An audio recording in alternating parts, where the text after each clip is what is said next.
there are so many friends. Kejri, of course, he is our friend.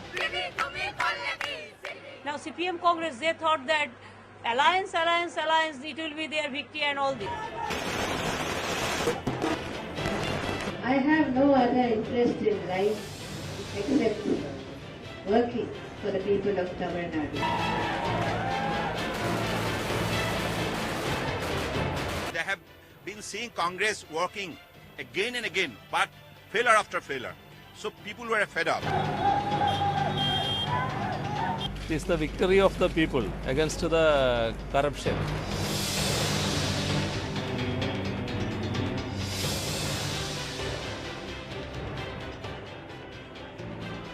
Congress मुक्त भारत उसमें 2 कदम देश और आगे बढ़ा है कि भारतीय जनता पार्टी की विकास की जो विचारधारा है उसको देश की जनता भली भांति सराह रही है.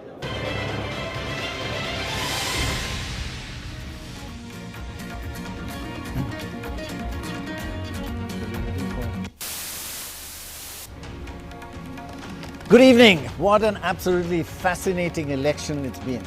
It's time now to understand how these results and trends will affect the bigger picture. Will this lead to a major shift in national politics in India? Is this just what the BJP needed after the terrible setbacks of Delhi and Bihar right after the national elections? Is Assam a shot in the arm for that party? Is the Congress now history, or is all this being overplayed and over-dramatic? Perhaps actually this is time for a reality check. We have travelled, Shekhar, Dora, me and a whole team of us, non-stop for the last 6 weeks across all the states, all the 4 major states. And I can share some of those key learnings, because you learn a lot when you go hit the ground. You learn first of all that Delhi is virtually irrelevant in all these states. It's the local leadership that really matters. But there were some memorable sayings. First, someone I remember said to me, I can't quote the name of course, that the Congress party does not stand a chance. So I said, why? He said, they're living in denial. And he said, denial is not just a river in Egypt. Did you get that? So bad. It took me a bit of time. So bad. Really So bad. denial Even by not your just standards. a river in Egypt. By your standards, very bad. So we'll be analysing with our... Bengali. Had to be denial. You know, We'll be discussing with all of our experts here. IAS many times and failed. You know, this mood of denial in the Congress. The second statement that I remember by a senior analyst in Assam, she said, these Assam elections, let me tell you, can only be described as a lamppost election. So I said, lamppost? What's that? What's a lamppost election? She said, even a lamppost will win against the Congress in Assam. Why? Because it's trying to win for the 4th time. That first of all gives it only a 15% chance, or virtually no chance. That it's lost its right-hand man, the major organizer, to the other side. It hasn't got any allies. It's already lost this election before the campaign begins. So how significant is denial versus winning a lamppost election? Time for a reality check. Finally, what impact will all this have on the coming Punjab and UP elections and the small beginnings of a third front with Nitish Kumar and Mamata Banerjee and the Aam Aadmi Party? There is going to be some churn. So what kind of churn? Why don't you start, Aarti? The impact of this. It's time now for all parties to market themselves and make this bigger than it is, but reality check, how important has this been? Well, you know, Prannoy, every round of assembly elections is a building block towards the main election, which everybody is preparing for, and that's the 2019 Lok Sabha elections. Right. So this is another building block. You're seeing players who, you know, have won this time. They are going to become more important over the next 3 years. Mamata Banerjee, I think, has already announced her intentions, like Nitish did after he won Bihar, that, you know, regional players, regional chieftains should come together and be equidistant from the BJP and the Congress. So I think you're going to see more and more of that. And then, of course, the big elections are coming next year. Big UP, ones, yeah. Punjab, Right. and Gujarat. And we'll have to see the outcome of those elections to see who are the other players who are going to be, you know, sort of part of this whole process of churning. Right. So at the moment, I would say it's, you know, we shouldn't draw any conclusions because things are very fluid. But you can see some signs of movements. You can see how important regional chieftains have become. You can see, you know, them putting their cards on how the important regional chieftains. That's one and thing. they're putting their cards on the table quite openly. That you they know, we the, want. they know the strength of their. That's right, and that how we important they are. want One more thing we say. did realize when we travelled, right, that Delhi. I mean, you know, you don't even look at the Delhi leaders' posters. The local leaders are But look so at where the important. states are. They are about as far away from Delhi as you can get. Yeah. There is not very much else you can get falling off the sea or into Burma. Oh, are you trying to say they're not really part of? No, I'm just saying that, you know, Delhi is far away. Delhi No, dur but hai, you know, no you question. saw the same problem in Delhi as well. The party that had a local chieftain swept Delhi.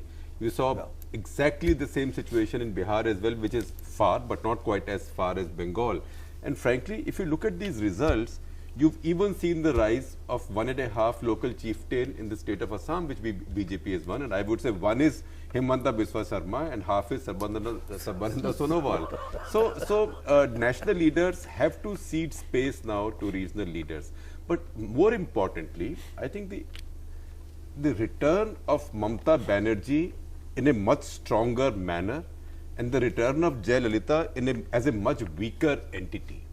Both are far-reaching changes, because this now, and given the fact that Mamata and Kejriwal have a relationship, friendship, this completely jeopardizes Congress parties and Rahul's claims to the natural leadership of an anti-Modi, anti-BJP alliance since 2019. I think the decline of Congress party is now looking terminal. The second thing is that this Jayalalithaa is now so vulnerable. And she's got her case coming up. I do not believe that in spite of all the gossip that goes on in the corridors of Delhi, government can make phone calls to judges and fix things like a case at Supreme Court, or they would have fixed in Uttarakhand, right?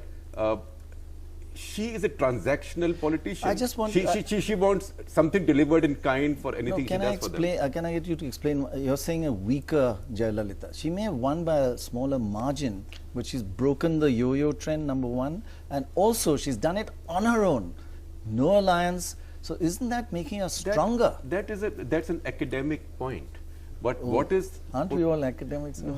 What is the political reality? Political reality is now she has 100 opposition members. 45% of her house is in her opposition. Right. Let me ask Ram that actually. If she goes exactly to jail, that. she can no, produce... the jail is she can produce another Paneer Selvam. But you know, God forbid, if Karunanidhi goes, Stalin is there. Ram, I just wanted to ask you, Jayalalithaa has come in with a smaller majority, yes, but she's won this on her own. Much smaller. She's much smaller majority, yes. But she has completely gone against the trend of in-out, yo-yo politics. So does this make her weaker or stronger, this election?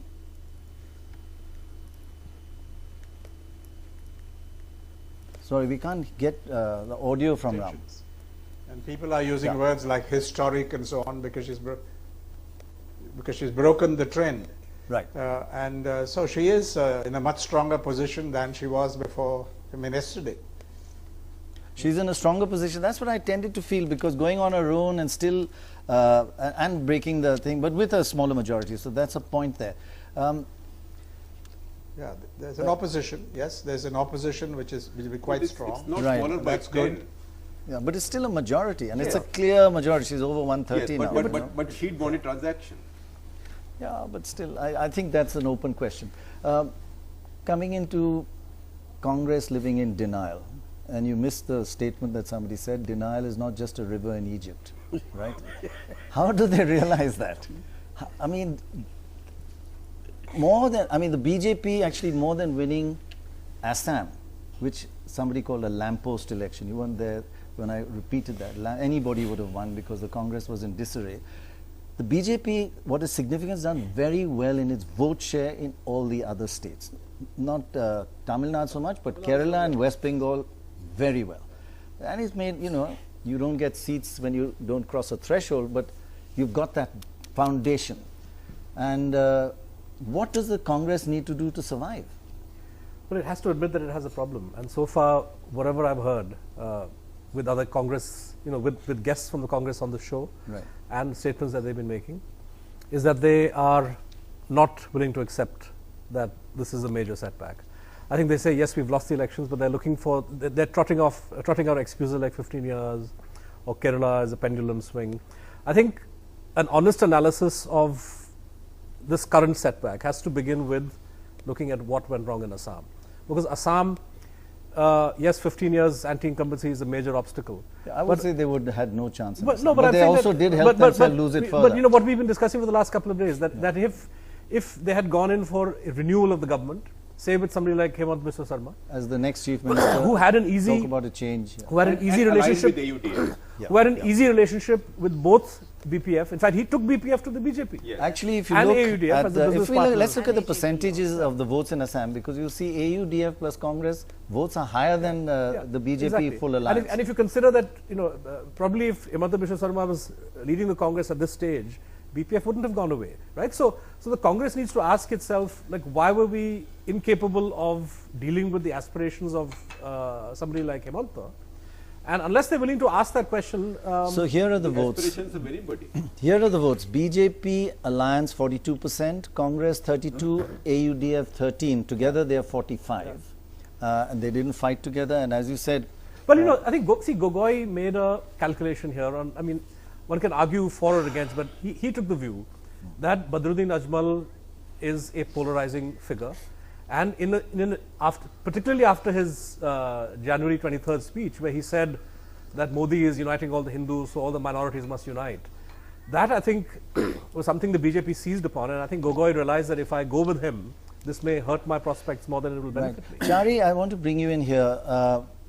There is a feeling that the BJP winning in Assam is not such a big deal, because that election was for anybody, a lamppost.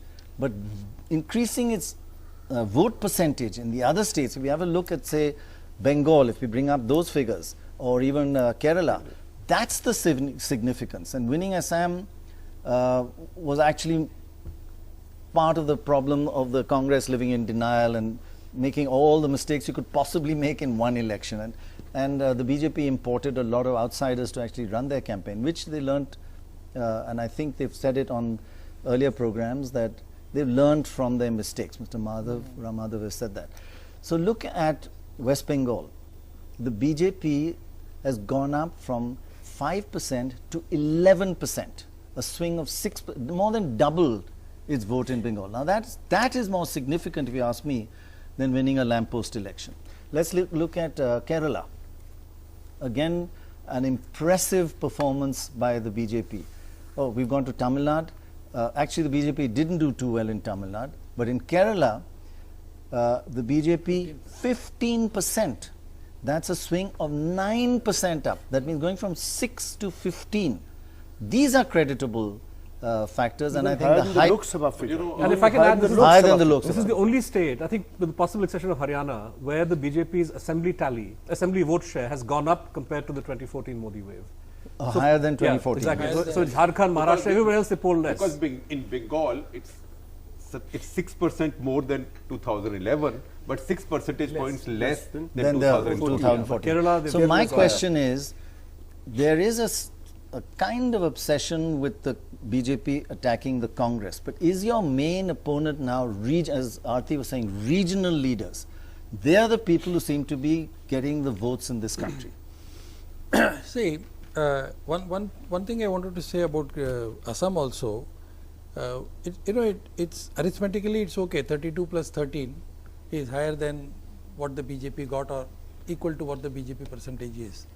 But had there been a Congress Badruddin tie-up, the chances are that Congress percentage would have probably gone down further. Because Hindu polarization would have occurred. It would have led to a massive Hindu polarization, giving BJP something like 56 to 60%. That was Gogoi's fear actually. That was actually which is a valid fear. point. Yeah. I think Which it was was a misplaced fear. I think misplaced fear. You know Assam well. No, it was self-serving because he was possessive about Muslim vote. Nobody is so fundamentally fair. No, if you secular. remember the last he thought election, that he will go to the electorate and say who has the best chance of keeping the BJP out. I do, and he thought Muslims will then defect en masse to him. That didn't happen. I think he miscalculated in his own interest because he didn't want to share his space with somebody. Let me bring in Monadeepa here just to get back to you. That is find some. That is a river called denial. Right. Monadeepa, the BJP, did it surprise you? The two things I want to ask you. You've been tramping the streets all across the city. I've never seen anybody who works like you. You put us all to shame, actually. Did you imagine that it would be such a huge victory for Mamata? It just reinforces this general thesis that Monadeepa, Mamata Banerjee is one with a huge victory. Is it now the era of local state leaders that are going to run this country? And did you expect such a huge victory?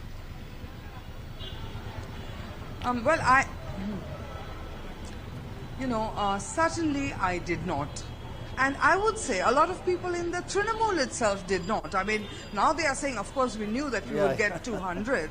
But I know in private conversations, they were nervous. They were definitely nervous. And so, they never expected this landslide. And it's that swing, Prannoy, that you were talking about the last time on Battleground. It does strange things. And so there has been a swing. Clearly in Mamata Banerjee's favor. It's a positive vote for Mamata Banerjee's return to power. And Monadeepa, exactly. Why it has happened at a time when her friends like the Congress. Well, what I wanted to ask you was, why did the maths of the alliance between the Congress and the CPM just not work? The arithmetic didn't add up this time. What happened? Was there no real synergy on the ground? Did the voters see this as just opportunistic? Prannoy, I'm just... Go ahead. Prannoy, I've just got this young lady over here with me who has won an election. I mean, I rib her because she travels around with Louis Vuitton bags. She is from Morgan Stanley and she has abandoned everything to first join the Congress and then the Trinamool, and now she has gone and won from Karimpur, which is like really back of beyond in Nadia district. This is Mahua Maitra, and Mahua, you tell us, you were in Congress before. You were Rahul Gandhi's computer laptop brigade. What happened? Why didn't that alliance work? And you won. I think we won because of the development that Mamata Banerjee had done in the past 5 years. And I think this alliance was never going to work because 0 plus 0 is always going to equal 0. So this was never going to work because the people who were still Congress voters today, you have to remember, were people who had been beaten up by the left, who had survived all the atrocities of the left regime. So all of a sudden, just because, two leaders of the Congress wanted this alliance, Congress voters, traditional Congress voters were never going to go and switch en bloc to the CPM. This was never going to... I will cross you on that point because when I went down to the ground to talk to Congress and CPM workers, they said that the way we are being beaten up by the Trinamool, we have never been beaten in the time of the left. That's what the Congress guys told us. So does that argument really hold? Yes, because the main thing to remember here are workers are not voters. You have one worker for every 100 voter perhaps. So you talk to 10 workers who said they've been beaten up, but you're not talking to the 2,000 people sitting inside who nothing of the sort has happened. Okay, we will go into analysis some more later, but congratulations. Mahua has really had a hard battle on her hand. She's won, and perhaps an answer to that question you have, that why did that alliance, the Jot, flop? Right. Let's bring in Shashi Tharoor now. Shashi Tharoor, there's the phrase going around that the kissing the Congress is the kiss of death. You allied in Tamil Nadu, you lost. You allied in Bengal, you lost. You did everything possibly wrong in Assam, you got thrashed. And Kerala, you lost. And you lost to the BJP hugely. I know you said a rather important thing the last time we talked. Let's not go into the usual phrases of introspection. So what needs to be done now?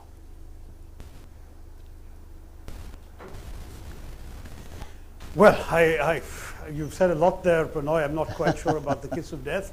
I think the Congress party has been a major asset as recently as the Bihar elections. When the Mahagathbandhan, I think the glue that kept it together was the Congress party, and there was a significantly positive result there. That's so true. let's discount these hyperbolic sort of conclusions. I think in all fairness, there is a tendency on the part of the media to perhaps extrapolate excessively from a particular event. I think we do have to recognize that state elections Okay, really extrapolate. do focus on local factors, and that any conclusions we draw from them. I'm sorry? You extrapolate and tell us the lessons. Yeah, so I would say that, I mean, for example, in Assam, there was definitely the 15-year anti-incumbency and some mistakes made in good faith, which perhaps deprived us of some people who could have perhaps produced a different result or a better result for us. In Bengal, I certainly never thought that the alliance, the tactical sort of arrangement with the CPM was going to work, because having known Bengal as well as I have for many years, I know that after 34 years of left depredations, the public was not going to be eager to rush back to left rule, and that Mamata was therefore likely to get another chance. Okay. As for Kerala, it is a genuine surprise that we lost, because we had 5 years of excellent development. This has been a government, I think it was track record, is second to no single term government in Kerala's history. Right. But we were up against 45 years of repeat transformations, and we really did need to make history, and we found that too uphill. What do we do next? Well, clearly there needs to be an infusion of new blood, fresh faces, preferably young faces, into the party. Right. One of the good things about the Congress's bad result in Kerala is how many youngsters in their 30s have won the election. They're going to be in the Legislative Assembly as young faces representing a party that thinks about tomorrow, facing the 19th century Marxist ideology of the governing party. That's the sort of new face we need to present nationally. And we also need, I think, when you're saying, along with it, when you're saying a new face nationally, not only to put in... when you're saying a new face nationally, does that mean you want a face that replaces Rahul Gandhi? Or that is like going a little too far? No. I'm talking about new faces at all levels of the party. But if there is a new face at the top, it's bound to be Rahul Gandhi, since he is the vice president. But he hasn't had a chance to lead the entire party. Can you call him? Can you call Rahul Gandhi a new face? He is blaming it on the president. That means. So you're saying the problem is Sonia Gandhi. You need a new face. No, I'm not blaming anything on anybody. I'm blaming it on state factors. I don't believe that each state election can be laid at the feet of the president or the vice president of the national party. They have a role, but they clearly, it's the state leadership of each state that has to actually defend its own record. I've got the picture. And clearly it didn't work. Now, we got the picture. You want a new face, but not a new face. There are objective factors in every election. Okay, got the picture. You want a new national face, but we're not sure who that and which face you want to replace. That's a caricature of what I say. Okay. Thanks a lot. No, I want let me put the same thing to Babul Supriyo. Okay, let me put the same issue to Babul Supriyo. Now, the BJP has often said that the best thing that happened to him, and somebody said today that the man of the match should be Rahul Gandhi. Is that facetious? Are you worried if someone like Priyanka Gandhi comes in? What is the cause of the decline in the Congress from the BJP's point of view? Well, you see, Dr. Roy, Shashiji, a good friend of course, he often makes some very pertinent points, and he gets scolded by the Congress High Command for saying something logical, because logic is something which is something that you don't associate with Congress anymore. He has extrapolated it properly, and I don't want to extra pollute that by adding more to what he said, because I think he just said it. Let's move away from Congress right now, because the country has rejected Congress as a party which is mindless, be it its leaders. No. Listen, your obsession with the Congress actually. One second. Your obsession with the Congress is actually. Is it missing the point that your real opposition now is local major leaders? I'm coming to that. Isn't that? And no, I am coming to that. Okay, go ahead. I'm coming to that. I'm saying since we're discussing Congress, I would not even go and say that kissing Congress is like, is kiss of death. I'm not going to go there. What I think is that the country has realized the fact that in the center, you need to let the government which has won, you have to let them work, which Congress was not doing. There was no issue-based You're still on the Congress. If we were saying water... No, I'm coming to that. Why we don't. I want you to focus on local leaders. You made a huge mistake in Bihar, where you did not project your local leader. You didn't announce CM's candidate. You had all your national leaders in all the posters, and you got thrashed in Bihar. Have you realized that Congress is not your main opponent? You should spend more time understanding and developing local leadership. Is that a lesson from this election?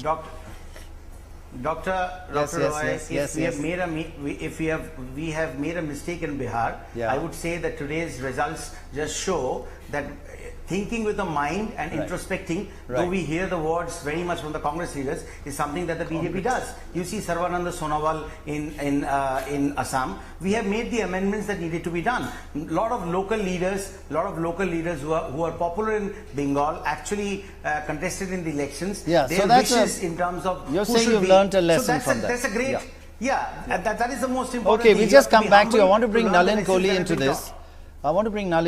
this. In the recognition, Nalin Kohli, of local leadership being important across the country, are you developing two or multiple faces of the BJP? Because we have traveled. All the new leaders that we've met, local leaders from the BJP, say we're a secular party. We believe in any religion can eat what they like. They can eat pork, they can eat beef, they can eat anything. But you go to the northern and other states, and it's completely the opposite. They hate secularism. So you've got secularism BJP on one, a secular BJP and a non-secular BJP. Is that a problem? Sorry. Let me give you a contrast. See, Himanta Biswa Sharma, your party is head in Kerala, where your numbers have gone up. In Assam.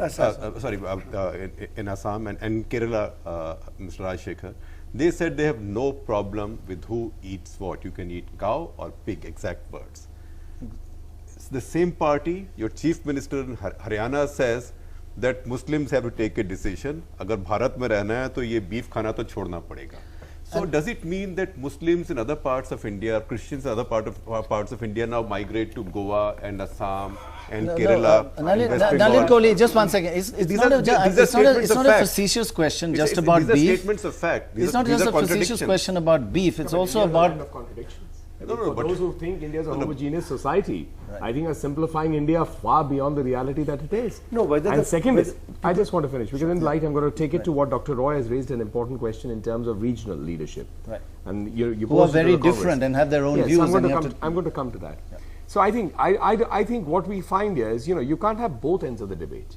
You can't have at one end someone who articulates his view, which may be personal very often, may not be a structured party line, to say, no, you don't have a right to say so because you have raised something I don't like to listen. A chief minister doesn't have a personal view. It doesn't matter, but he's a chief minister as also, but he hasn't articulated what may be a central position. Our leaders, I've said it on the record, I've said it on TV, I've said it repeatedly, I've said it in the Northeast, I've said it in other parts, that this is a question that state by state would be there. And certainly none of us have a problem with anybody's eating habits. Come on, you can't just turn around and say this is the agenda of governance. The agenda of governance is defined by what the Prime Minister has repeatedly said. Sabka Saath, Sabka Vikas. We are not shifting from that. These are issues that I think are extrapolated to a larger picture to be made out that perhaps this is the BJP's sole agenda. But I want to come to the leadership issue. That's important statements you made. These are not matters of governance. In Maharashtra, your government actually imposed a ban on the sale, possession and consumption of beef. Which the High Court has struck down. Now they are of course okay, but your government did take that decition and it issued an order. So it does become an issue of governance. But it does become an issue of governance. Maybe, so, maybe I have a slightly different view because I practice on the courts. So I see it in terms of, a different perspective. There are some who would see it purely as a perspective that is politically tenable. There are some who see it as a governance issue. So I think this goes on. Basically, state leaders will decide whether the cow is holy in their state, in each one's state. No, I think no. No, but Shekhar, one second. It's more than just a cow, isn't it? Yes. They were saying we are a secular party. We are a secular party. The cow is just a metaphor. Yes. Exactly. It is just the most visible metaphor. Exactly. Can I now ask my question to you? Just to answer, sure. Okay, I'll answer your question. Differences exist, you were saying, fine enough. Should people be allowed to live with those differences? My question, let's assume that in the UP, it is very strongly believed that beef should not be eaten. But there are some people who do the business. My question is, should the state be interfering in the culinary habits of people, in the drinking, restrain, make reasonable restrictions? But banning are down, leather industry is down. I can't answer 3 questions at the same time. Why not? It's the same question. No, I can. But then we don't sound like NDTV. Yeah, right. Okay. So I think we'll go one by one. I think what you're saying, absolutely. But then, where is that line? Prohibition could be the same argument. And prohibition, when it's imposed, now we've had it in Bihar. So the question would turn straight to Nitish. Why? It's a terrible idea. Same question. No, maybe. I agree with I'm you. not saying. Just say it's a terrible idea. Say it's a terrible. Well, I mean, personally, I'm not going to do it because I'm not here sitting in my personal capacity. Okay. So number one. That was a number quick 2. one. Yeah. Okay. Number Chari, 1. Number 2. okay, I have a after you few finish points to on make. I just want to go on to that. The second thing I was saying is that was a substantive point you had raised about state leadership. Where has Mr. Modi come from? He's not come from the national perspective. He always was a state leader. Through the period that he worked in the party, he worked in states, then he became the chief minister, kept on winning as a chief minister. Finally, he was a chief minister to be projected, and he then became the prime minister. So, today he deserves the national perspective that he has. And that's the story of the BJP. And again, if I look at the BJP... No, just a minute. I think you're missing the key difference that this election, we're learning lessons from this election. And I bring in Chari into this. Some more than others. Here is an election where you're getting a different face of the BJP. How will this face and the face in the north ever sit on the same table? You should meet these leaders. You probably have. I don't know how open they are with you, but with us, they are open that we do not like the statements coming out of BJP leaders in the north. We are anti that. We are secular. That's anathema to the north. So it's just a genuine problem. And as Shekhar was saying, beef is just a metaphor. We're not saying, beef. Beef, Pakistan, they don't. It's just totally different. How will you handle Love jihad, ghar wapsi. Look at it as about girls in Jadavpur University. Yes, very senior. Girls in Jadavpur University is now in trouble. I wouldn't agree with the statement. Very senior journalists like Shekhar would probably tell us the etymology of the word cow belt. I mean, the word cow belt, which is normally referred to the Hindi heartland. The Hindi heartland, they say. Now, Hindi is not the language of all the states. Hindi is not the language of Haryana. Hindi is not even the language of Madhya Pradesh. There are different languages in Madhya Pradesh, Rajasthan. Yeah. But still, the word that we say is Hindi heartland. Like, for all the southern states, we say Madrasi. Correct. So, and they say Punjabi. And the whole of Northeast. Can I just clarify? Because editorially, I banned the use of cow belt. Good. That's and Madrasi great. in any case is almost illegal, but I banned the use of cow belt. Great. So now, even your banning doesn't stop it from people using it. Yes.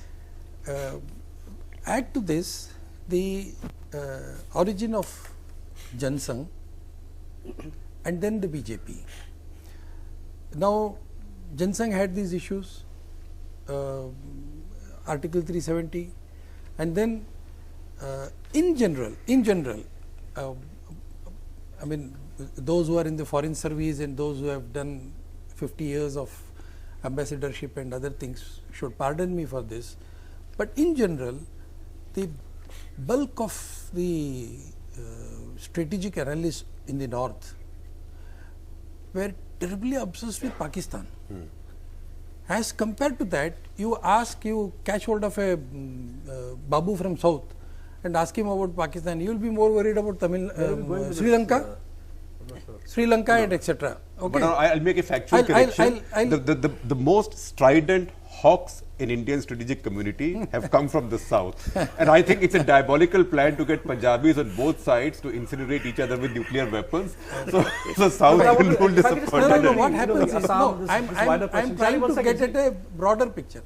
So what happens is, for all these reasons and plus another 20 reasons, the Jansangh and then to a large extent the BJP was categorized as a North Indian party. So it took quite some time for the Jansangh to begin with, and then the BJP. The first time the Jansangh made a statement in Calicut was by Pandit Deendayal Upadhyay, who said a time will come when Jansangh will get a seat and entry into Kerala Assembly also, because at that time we were fighting the communists in Kerala. And after so many years, this is the centenary, birth centenary of Deendayal Upadhyay, and that is where we have I got just one want to seat bring in Kerala. one major local leader who's done extremely well, Mr. K. Pandya from the AIDMK. Many congratulations, sir. I remember meeting you in the run-up to the elections during the campaign. Going Just on your outside own. Avadi. Sorry? Just outside Avadi. Yes, yes. Going on your own, tough decision. You're a former businessman, and in fact, you were with Vijaykanth, right? Captain Vijaykanth earlier. Yeah, sure. And now you moved here. But congratulations. Thank you. Did you just win because of freebies? Did you win? What were the main issues that I think brought you to victory? Clearly, Amma's performance and Amma's promises. I think clearly she gave 54 promises last time. She executed each one of them, plus more. I think it's not only the freebies, as you call them. I think each of the freebies have been woven with developmental focus, in my view. And I think people knew that very clearly. Very clearly, it's gone to every section of the population, whether it's Amma canteens, whether it's Amma pharmacies, whether it's Amma salt, Amma cement, and a host of schemes which have directly impacted the people. And I think it was very easy when Amma committed those 50 things, new things. People know that she has the credibility to deliver on each of these promises. And I think this is the single most reason for the victory here. It's been a tough victory. I mean, as you would know, I mean, it's hardly by 1% we won the seat. But it's a place filled with so much of violence and... Yeah, 1.7% difference in votes, Yeah, that's right. So it's been a sweet victory, and for Amma it's been a validation of whatever she's done over the last 5 years. And Tamil Nadu, you know, but people Mr. would Pandya recognize one of the criticisms, will that change with a smaller majority? Will Jayalalithaa be more accessible? Because it's always important for a leader to get feedback and to make course corrections. And so far, the one criticism we found throughout Tamil Nadu was she's not accessible. And actually, some people said not accessible to the upper class, but the lower, the poorer groups never get access. But even in her campaign, she would be out on a stage 1 kilometer away with nobody else on the stage. She embodies inaccessibility. Will that change? No, Prannoy, I think, in my view, in my humble view, this is a little overblown kind of a statement by the media, and the poor see her in every benefit that they get. It's the rice they cook at home, or the laptop their child carries, or the livestock that they rear, which has been given by the government. I think they experience her in everyday occurrences. What about this genuflecting and falling at her feet and by your leaders? No. I think Why does that happen? Listen, I think it's really, I think it's very unfair. I don't think, it's sure it did happen earlier, but I don't think it's happening right today. We've got video of it happening as we speak. No. Nalin Kohli wants to ask you something. No, I want to take this in a slightly different thing, perhaps KPR, K. Pandya as we call him. Yes. KPR, just to say that, both of us are eyes and half fellows. So really, I think from one to the other, I'm wishing you really congratulations for that. Okay, it's not every day that a professional keeps winning an election again and again. So I think that's a great job done, and I think that's very good for others to see. Well, I must say, we met Mr. Pandya during the campaign. We asked him some really tough questions, and like an Eisenhower fellow, he answered them with aplomb. Absolutely. Right? Instead of hiding behind some mantras or excuses. Right. Or slogans. But I think a bit like the Congress, you live in denial. People are genuflecting. Oh, no. Jayalalithaa is inaccessible. Really. These are realities. That's called showing respect. In the earlier assembly, the Chief Minister used to have a habit of filing criminal defamation cases even against opposition leaders whenever they made statements that she didn't approve of. I remember one case, especially because I also got served with the same notice because I, as editor of Hindu, happened to carry that news item where Mr. Karunanidhi referred to her as a Chief Minister who was perpetually on vacation, and she filed a criminal defamation case. Now that she's dealing with a much larger opposition in the assembly, do you think there will be some change in the way the AIADMK government will can we expect a more cooperative working relationship, or is it going to be confrontation from day one? Listen, I think this is the first time after 6 terms this yo-yo of DMK, AIADMK has been broken, and it's been broken decisively. And I think also the last 5 years I've seen Amma to be really anchoring a government on this Vision 2023 very, very clearly with a developmental focus. I think it's not getting adequate attention from the media, especially the northern media, so to speak. And unfortunately, the whole stamp is one of this freebie, that freebie, and things like that. Honestly, I don't think it is so. There's a very strong developmental focus that Amma has in the last 5 years, and I think that will continue, in my view. Yeah. Yes. Thank you very much.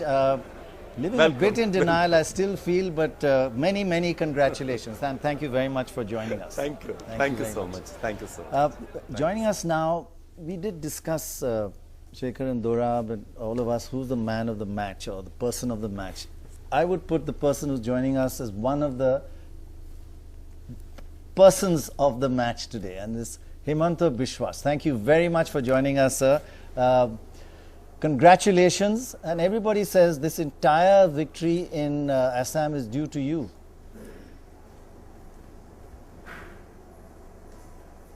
No, the people of Assam has given a massive mandate. We won because of the inspiring leadership of Prime Minister Modi and because of the blessings of people of Assam. I would like to thank all of you, including media, for this great victory. No, but at the last minute you switched from the Congress to the BJP. You're a key person in the Congress, now you're a key person in the BJP. You got the alliance made. If you had stayed, the Congress made so many mistakes. I think somebody who called this a lamppost election. Any lamppost would have won against a 4th term seeking Mr. Gogoi, fighting on his own without alliance, without allies. Without Himanta. And without, the right-hand man. So did you desert a sinking ship?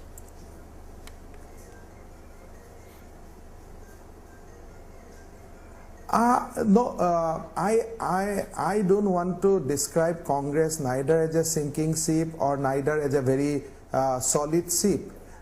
Only thing that when we desert Congress, we did not did that with great pleasure. We tried to stay in Congress. We pursued Congress leadership to heard the voice of the region.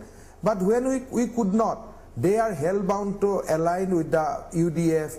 They were interested to talking to the communal party. They did not wanted to address the of identity issue. So we have been forced to leave Congress. So we did not leave Congress thinking that is a sinking ship.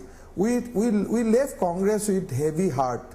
Mr. Biswas, we heard you campaigning. You're an outstanding orator.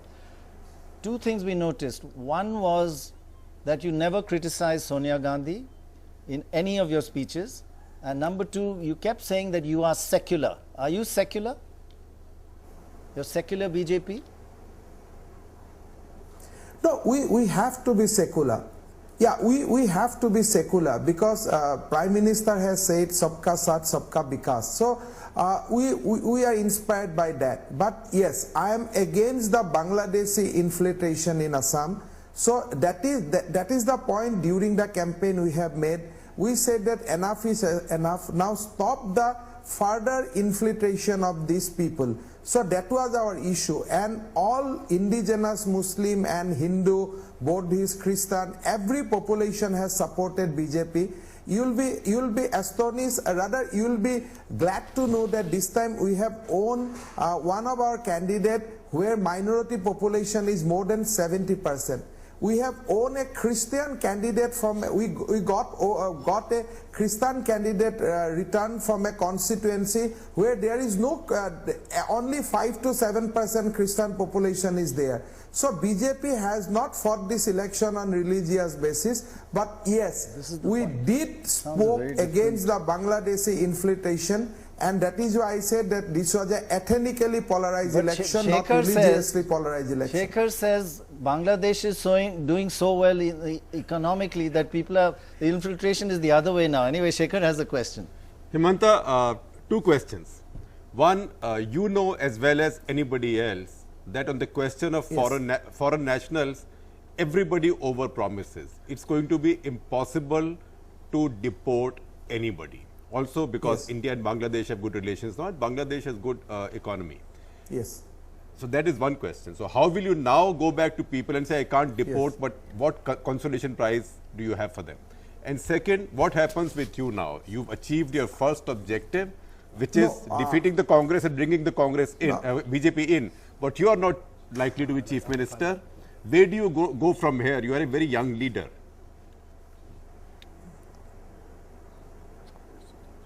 No, Shekharji, first I will address the more principal question. That we know that getting Bangladeshis in the train and deport them is not an option before us. But what we can do, we can at least identify them. We can delist them from the voter list. We can ensure that clause 6 of Assam Accord got implemented. People of Assam get constitutional political safeguard to protect our land, protect our culture and protect our identity. So deportation may be difficult, but detection is not difficult. So that is where BJP is trying to attempt. BJP will detect those foreigners and will ensure that their name get delisted from the voter list. And will also request and rather will actively engage in dialogue with the central government to ensure that political, constitutional and the legal protection which was assured to us through the clause 6 of the Assam Accord. So that is what we are trying to pursue. So far my personal ambition is concerned, today I am an accomplished man. When I joined BJP, it was my dream that BJP should come back to power in Assam and teach a lesson to the Congress party. Today that has been accomplished. Regarding individual accomplishment, you know, I am a Hindu, I am a great believer of destiny, and whatever destiny has stored for me, that will happen. I think we should not be unnecessary spoil our sleep on that. Mr. Sharma, this is Siddharth Varadarajan here in the studio. How comfortable are you with the decision that the central government took? Yes. That Bangladeshi Hindus would have full rights of residency and citizenship. And even if you've gone along with this, because I know that there was quite a lot of churning in Assam, if in the future you have larger numbers of undocumented Hindu migrants from Bangladesh coming to Assam, would you feel that some kind of check has to be put on that, or is this fine? No, Siddharthji, we in Assam, we all along accepted that Bangladeshi Hindus are victim of partition. They never wanted to be in Bangladesh in first place. So they are victim of the partition. So we don't have a problem if Bangladeshi Hindu migrated to the country. But yes, we feel that those people should be, the responsibility of those people should be shared among the country. So far as existing population is concerned, we are comfortable. But if more Bangladeshi Hindus come, and they might come and they should come if they have a problem in Bangladesh, but I think those should be shared among the state, and only one state should not be burdened with. All right. There's one thing interesting. We do talk about say Hemanta Biswa Sarma as a strategist, but the fact remains Jalukbari, which is his seat, if my information is correct, he went there just for hardly 3 or 4 days. Only on the last day. Only on the last day. Yeah, 2 or 3 we should ask him, because that, and he has won by a significant margin. So that also seems and held for a long time. No, he hasn't held for a long time. It was held by Brigu Fukan, No, but he General held last Secretary of time. us. Last time he Yeah, held last this time, seat, yes. So he fought and lost, and then he won. And that's why, and I think, you know, in an election, so for Jaluk him to Badi work across the Jaluk state- Badi is where Guwahati University is located, which was the home of Assam movement. Bintu Vishwas, thank you very much, and once again, many Can I ask Mamata a question? congratulations. Sorry, Can I ask we've got Amit Mitra waiting. But it was wonderful to have you, and many congratulations. One of the major persons of the match, and you are behind the scenes, even though you have a media company, we know, or your wife has, right? So at least you don't criticize the media. The only politician who doesn't criticize the media. Thank you very much. That's unfair. Thank you very In much. victory, they are okay with the media. Right.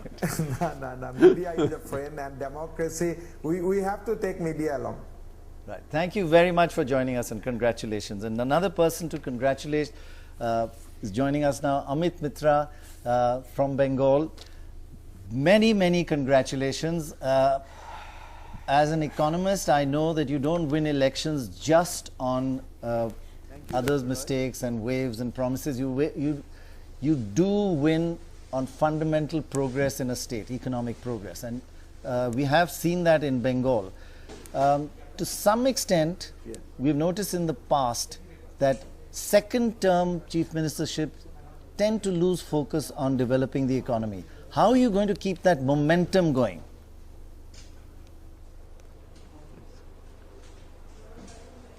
I think what is interesting to us is that we have built the foundation of social and physical infrastructure in Bengal in this step one.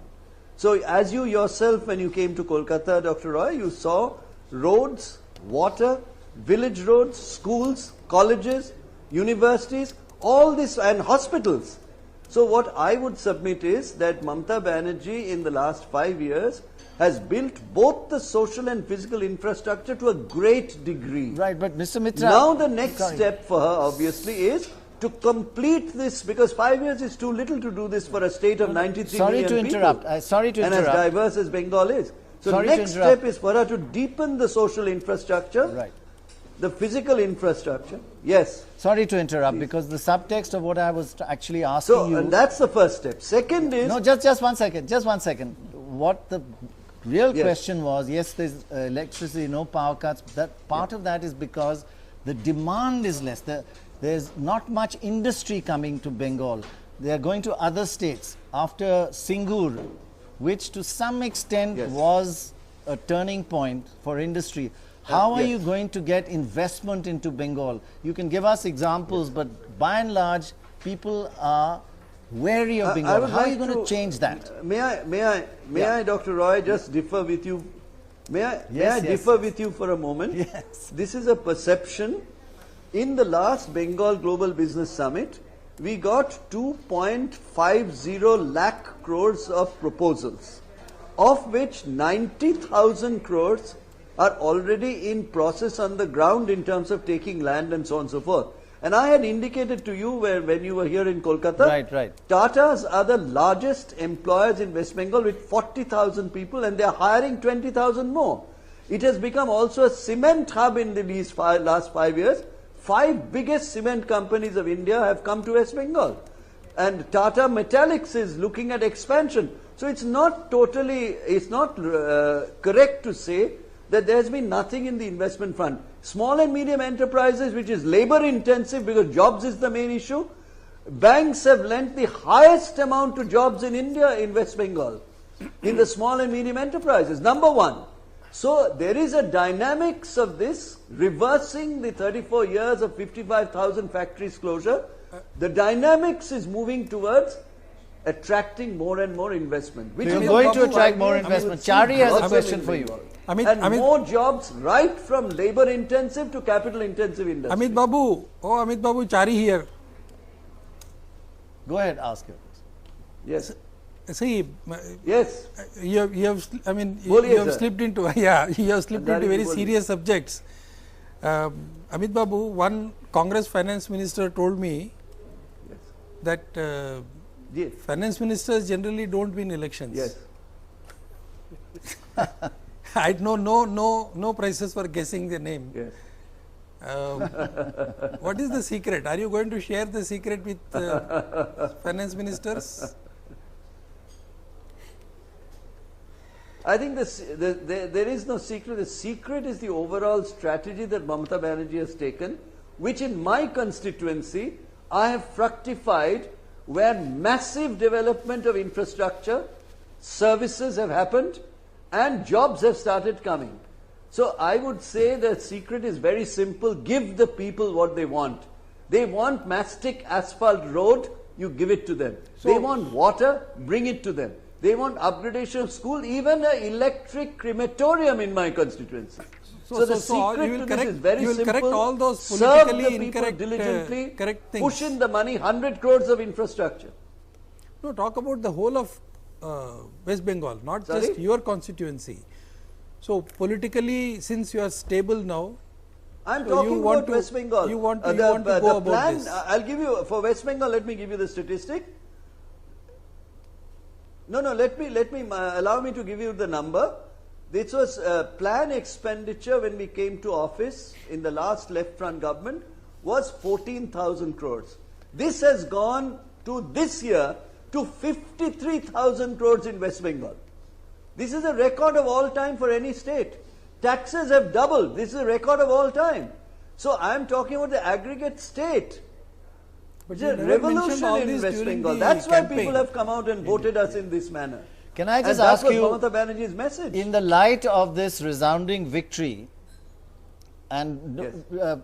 Please answer very specifically and don't say all of the above. Who is your main opponent now in West Bengal, looking ahead at the next elections? Is it the Congress, is it the CPM or the left, or is it the BJP now? Don't say all of them. Or none of them. What is interesting is the CPM has been reduced to a minuscule number. 28%. So they obviously are declining and they are not an opponent. The Congress has managed to get some seats in their little areas because CPM voted for them, but not the reverse. And as far as BJP is concerned, its vote share has reduced, as you know, from the parliament's vote share. They are not a factor. So what we see is a proper they've gone up sharply since the last assembly. Bengal. That gives us the 5 years opening. No, what Which one? Historically is that the winner party in BJP Bengal is about 47-48%, and the next lot is about 40%. If you add the Congress, the Tamil CPA to the left, it's about 40%. Trinamool is 45%, and at that kind of difference in a two-party system, one whips the other. You've seen that exactly happening for the last 30 years in Bengal. The Congress, when it fought well, used to get 40%, but still get no seats. So that's the situation when one party dominates with 45% of the votes. Basically, you've had a lead of 5.8% in the votes, and your lead in the seats is 46%. So it's like 1%, almost giving you a 10% lead in seats. But that's normal in the first past. Well, that's the kind of swing factor that you, Dr. Roy, as a psephologist in the past, that's the kind of swing factors you deal with. But more important is the ideological schism between the left and the Congress, which people recognized. They just knew that this is an absurd combination of Marx, Lenin, Stalin versus Mahatma Gandhi, Nehru, Jawahar and Subhash Chandra Bose. They knew this is an absurd combination with no ideological substance. So you are considered the second most important person in the Bengal government. Do you see Mamata Banerjee leading alliance to be the next Prime Minister of India? Very important.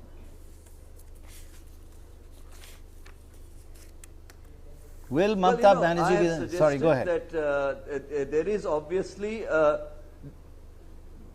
no, let me make it clear. I am suggesting a hypothesis that the BJP is losing its shine. It is and it is sliding down in many ways. Congress has really gone to a level that's unimaginably low, and therefore a third process may come into existence, a new paradigm, in which the top winning leaders, successful people, not losers, successful people across the country in the regions, then begin to talk to each other in which Mamata Banerjee will have a significant role as a stunning victory that has been given to her. So this is a new paradigm that I am suggesting, which will take years, 3 years ahead of us. There are chief ministers who have won from the region, who have the people's mandate. Can they look at a combination of true federalism in India in a new matrix? This is my submission to you. So in the light of this, Dr. Mehta, this is Aarti Jairath here. How are you? And heartiest congratulations on this fantastic victory. So in the light of what you've just said, how do you see your relationship with the centre unfolding over the next few years, next couple of years? Because it's been sort of blow hot, blow cold. Well, you know, they've said pretty nasty things about you during the campaign. Absolutely. No, not blow hot, blow cold, but a very specific position we have taken. We highly oppose the land bill of the BJP, stoutly, strongly, so it has not gone anywhere. We strongly supported the GST on principle and on merit. So we are going one at a time on merit with the government objectively and scientifically. That will be the position that our parliament has taken, will continue to take. As bills come in, we will clearly say this is good for the country, good for the nation, we'll support it like we have done in GST. Then we say this is not good for the country, the land bill. We will oppose it tooth and nail. So it's an issue by issue, bill by bill, we'll take a logical and considered position. Nalin Kohli has a question for you. Actually, more than a question, I want to point out about, this dichotomy that's coming out in terms of the election result. At one end, the Congress has a significant poll that could have wheeled it around and brought together parties in the so-called alternative to the BJP. That's certainly we see where the Congress is going. The other side is this dichotomy of, trying to weave together an alliance where there are inherent contradictions always. For example, can you see the Trinamool and the left together? So now that's the left and the Congress out of that story. And in other places where the Congress and the other and a party regionally are opposed to each other, like we see clearly in, say, Odisha. So I think that the regional parties are important, there's no doubt about it, but in trying to always build it up and find the answer, I think that's an overplay. I like the phrase you use, true federalism. So in this new paradigm of true federalism, I love these academic, economist, Bengali phrases. In that, will you see Mamata Banerjee as the leader and the next Prime Minister? First. Bengali first, correct.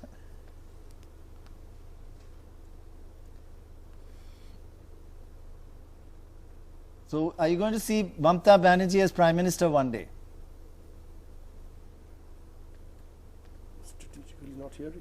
I don't think it's you can. Yeah. Who are you asking that to me? Asking you because you're the second most important person in Bengal.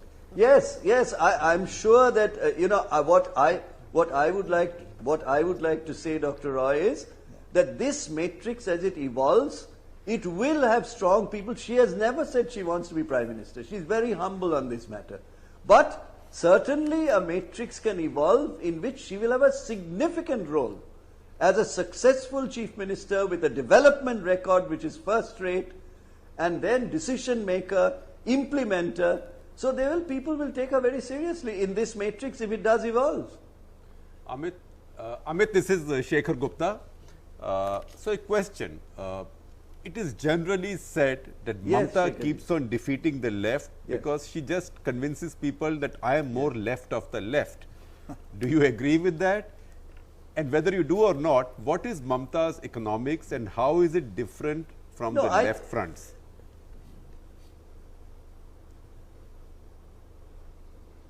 Well, let me submit to you that she this whole definition of left today is needs to be thought through. If you mean government expenditure increasing is left, then Germany perhaps at one time had 53% of GDP which was government expenditure. United States today has 35%. So I'm not sure this ephemeral term of left is something that is definable. Yes, Mamata is for the common people. She is for the poor. She wants to mainstream the poor. She's working with the minority population to mainstream them. Does that make her a left? Well, if you want, you can call her left. But at the same time, She is attracting investment. She is comfortable with the business summit of the first order that has taken place in Bengal. Nobody ever saw that before. Does that make her right? So what I would submit is, this is the politics of the possible in terms of development. That's what she is doing. We have done the largest bidding in competitive bidding from the private sector on e-tender. Does that make her right? So I would submit to you, we have taken 5 tea gardens and we have competitively bidded them out with KPMG as the transaction advisor. Does that make her right? She is giving 2 rupees a kg rice. Does that make her left? So these are ephemeral questions. Let's go to the substance of it. She is working for the people of Bengal and resurgence of Bengal into a new hue of resurgence and renaissance of Bengal. Maybe that means left or right. It's up to you to take a call. Dr. Mitra, quick question. This is Siddharth Varadarajan here in the studio. Quick question. You know, we've been discussing today, of course, the spectacular victory of Trinamool. But who is likely to be, by the time the next elections come around, your major challenger? You seem to be dismissing the left. The BJP, we had Chandan Mitra earlier in the studio who said the BJP could emerge as the sort of contender for power against Trinamool, or certainly the rival to the. So, who do you see as occupying that slot 5 years from now? Left, BJP, Congress? You see, my problem is that BJP does not understand Bengal. It does not understand the culture of Bengal. In my constituency, the president of the Durga Puja is a Muslim guy called Shukur Ali. The president of the Eid Milap is a Hindu guy. So there in Bengal, there's a synthesis of culture, synthesis of religion, which I don't think BJP understands. Where their president just now, I am told, used some very insulting words about girl students, and their own party's candidate, woman, she came and said, I disagree, I protest. So there's a complete confusion of what exactly they stand for. If they stand for divisive Bengal, they will not be accepted. As far as communists are concerned, all over the world, even in Cuba now, President Obama visits Cuba. Does that mean sunset for communism all over the world excepting North Korea? So the question is, communism has collapsed as an ideological method, and today they have collapsed as a position in a so-called bourgeois democracy, as they call it. Now that leaves Congress, and you are aware what is happening to Congress. So we'll have to watch and see in the next 3 years, what is it that new ideas can come on the table, who will become the opposition to us. Right. I don't see right now who will be the opposition, because they all three are in doldrums. One doesn't understand, the other has gone down, and the third one has slipped to the bottom. Okay, Amit Mitra, thank you very much, and once again, many congratulations on a stunning victory. Thank you very much for joining us. Thank you. We're joined now by Manish Tiwari.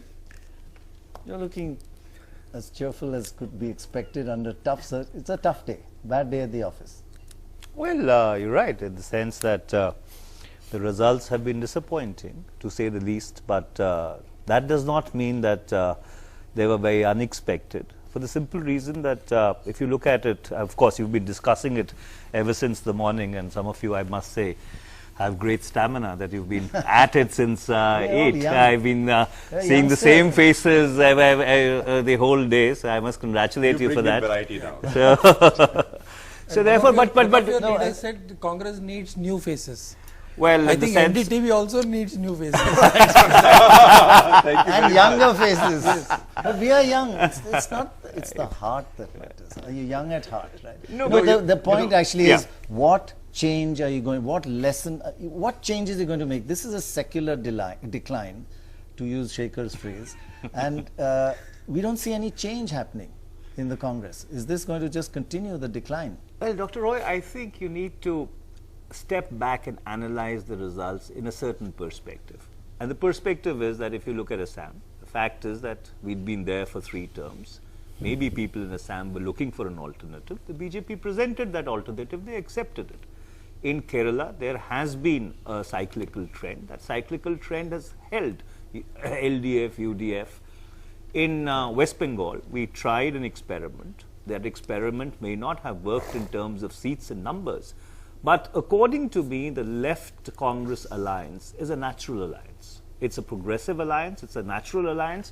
Just because You're it is saying not, that after these results? I'm saying that very responsibly after this entire episode has played itself out.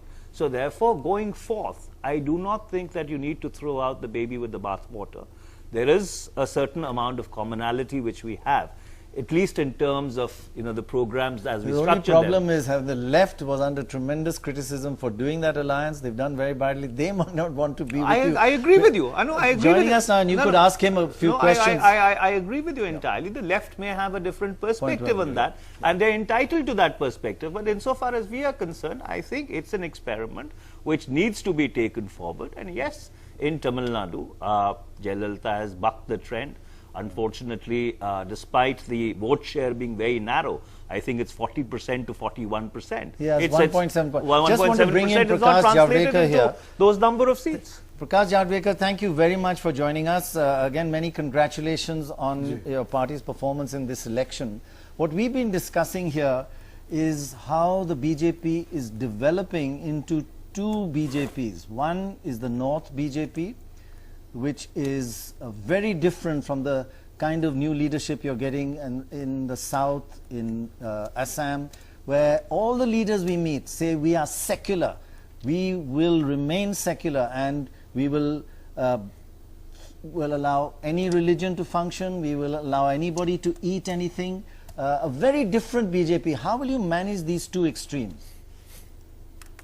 No, there are no two BJPs. There is only one BJP, and BJP is encompassing all. Prime Minister talks about 125 crore people in one voice.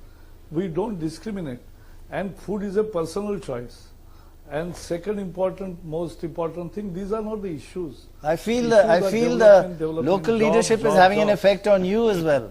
Food is a personal choice. Is it okay to eat beef, sir? It's a personal choice, right? And let me tell you, so why have you made it illegal in Haryana?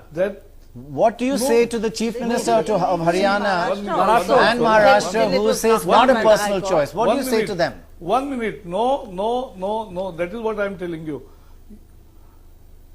Cow slaughter is practiced and legally banned. Cow slaughter is banned for 50 years. It was the program enunciated by Mahatma Gandhi, and many Congress states in Congress days, they have banned cow slaughter. That's first. And major states have cow slaughter banned. What Maharashtra did was adding bullock to it. That was the only thing they made. What do you say to him for doing that? Ban on eating. No, sorry, Mr. Javadekar, I'm sorry. More than that. I'm sorry, you're factually incorrect. So buffalo I'm sorry. Yes. Sir, Haryana and Maharashtra. No, 1 second. Haryana and Maharashtra both banned the possession of beef. So, in other words, beef that is imported from Japan, say. In fact, the Haryana law says even if it's imported or canned. Imported or canned beef brought from another country to Haryana is illegal under the law that you've introduced. So, isn't that not interfering with my dietary preferences? So, my answer, 1 minute. My answer to today we are not discussing beef. Today we are discussing No, we are discussing two BJP, opposing views. 1 minute and decline 1 minute and decline of Congress. No, that's an easy target. And I must tell you, but Prakash, I must tell you in America, where's that the beef? So we are just using beef as a metaphor. There is one BJP, and that is because Indian ethos is tolerant, Indian ethos is all-encompassing, and see, in India, churches and mosques got lands from Hindu kings. So that is how things happen. Live and let live is our ethos, and that's BJP's ethos. Would you describe yourself as secular? I am. So, 1 second. And Are my you party secular? is the BJP my party secular? We are positive secularism. We believe in positive secularism. Sarva dharma samabhav. We treat all because all your new leaders say they are secular BJP. So you are secular. I am saying we party right in 1980 we decided and our Panchanishta includes positive secularism. And positive secularism is Sarva Dharma Samabhav. And Sarva Dharma Samabhav is you follow your religion, everybody has right to follow their religion, and state will have no religion. That is secularism. Prakashji, I'm interested in what you said just now, just before this. You said that in India, it is such a wonderful country that Muslims got land for mosques from Hindu kings, and vice versa also happened. In that situation, you cannot escape this question. Do you want Akbar Road renamed, as some of your cabinet colleagues want done? Venkaiah made very clear this is not our agenda. So, I mean, there is so much freedom of speech in your party that people can go beyond the party's agenda all the time? That too ministers. That too ministers. They are also influenced by media, no? They also are influenced by media. Blame the media. You know, they have a special. No, I'm not blaming. I'm saying that some media inspires some people. of them have actually popularized a very different word for the media, which is abusive. The same minister, in fact. The same minister. No, but I'm not. Unfortunately, his geography of Delhi is also a little flawed, because there's already a Maharana Pratap Road in Karol Bagh, which actually connects Deshbandhu Gupta Marg to Arya Samaj Road. So therefore, it is not as if a Maharana Pratap Road does not exist. It's amazing that just next door to Akbar Road is Man Singh Road, and named after the man. Let me tell you, a vassal of Akbar's who commanded his army against Rana Pratap. No. Let me tell you that. Yeah, in fact, you're right. Man Singh led the Mughal armies against Maharana Pratap. He's a Gadar. Right, I just feel, I get the sense listening to you, Prakash Javadekar, that the new leadership that is emerging in Kerala and West Bengal and Assam, who call themselves secular, who welcome different religions into the BJP, is having an effect on you and is having a good change. No, I like. No effect. See, last 36 years, I am doing full-time job, full-time work. I am working full-time for BJP for last 36 years. Right. And from day one, right, because I have heard Atalji, because I have heard all great intellectuals, and I am convinced that this is the party not of hypocrisy, but party which believes in principle of staying together, working together, having independence of religion to each other, and that is what BJP stands for. No, sir, you went into the Bihar elections. I saw it myself. The front page of the newspaper on election morning was cows, a woman holding a cow. Now you do that in Kerala or Bengal or Assam, it'll backfire against you. So you have to understand there is a new type of BJP emerging. You are mistaken. I'm not mistaken. It is not like a situation where in Assam there is no cow. There are cows, and all farmers have cows. So that's not a mistake. Sorry, I'm very mistaken about that. I think he's deliberately misunderstanding you, Prannoy, so that he doesn't have to answer the question. Prakash Javadekar, you have been very sporting. You have listened to all these terrible journalists. Thank you. You had a question? No. I'm just saying good things about it. Intellectual discourse. And I believe in questioning and good discussion. God bless you. Thank you very much for joining us. Thank you. I just want to quickly. Thank you. What's a hypothesis Thank you very much. The old BJP. You go to the new, once a party starts winning, everybody wants to join it. So then, the cow is all forgotten. Here is where I'm going to get the action. Politics is a business. But if you get action through the cow in the north and not no, but I'm not bothered. South. I'm getting my action there. I'm winning an election. I'm joining a party, and at the end of it, I'm making money. It's a business. So why not? May I sort of put in a caveat here? Yes, the BJP is a political party, and clearly winning is what it's all about, right?